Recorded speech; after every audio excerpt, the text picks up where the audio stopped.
ሰሙነ ሕማማት የመጀመሪያው ዕለተ ሰኑይ ወይም ሰኞ አንጾሖተ ቤተ መቅደስ። በዚህች ዕለት መድኃኒታችን ክርስቶስ ወደ ቤተ መቅደስ ሄደ። በዚያም በደረሰ ጊዜ ቤተ መቅደሱ የጸሎት የመሥዋዕት ቤት መሆኑ ቀርቶ የንግድ ቤት ሆኖ ቢያገኘው ቤቴ የጸሎት ቤት ይባላል፣ እናንተ ግን የወንበዴዎች ዋሻ አደረጋችሁት ብሎ የሚሸጡበትን ሁሉ ገለባበጠባቸው፣ ገርፎም አስወጣቸው።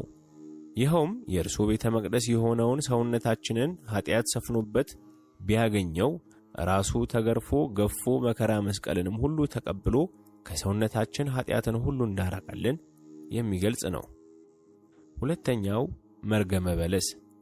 ጌታችን የሆሳዕና ዕለት ቢታንያ አድሮ በማግስቱ ከቢታንያ ሲወጣ ተራበ።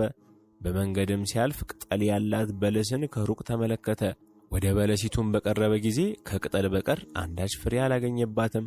ያን ጊዜም ከእንግዲህ ወዲህ ለዘላለም ካንቺ ፍሬ የሚበላ አይኑር ሲል በለሲቱን ረገማት። ደቀ መዛሙርቱም ይህንን ሰሙት። በዚህም ምክንያት ይህች ዕለት በለሲቱ የተረገመችባት ቀን ናትና መርገመ በለስ ተብላ ትጠራለች።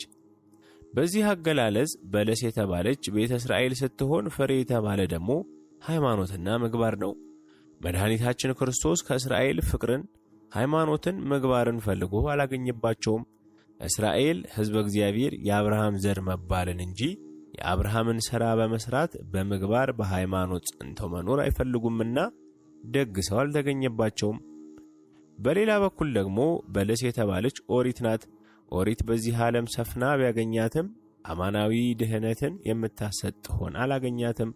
ይሁን እንጂ በእርሷ ድህነት ባይገኝባትም ኦሪትና ነቢያትን ከመፈጸም በቀር ልሽር አልመጣሁም ልፈጽም እንጂ በማለት ሕገ ኦሪትን ፈጽሟታል።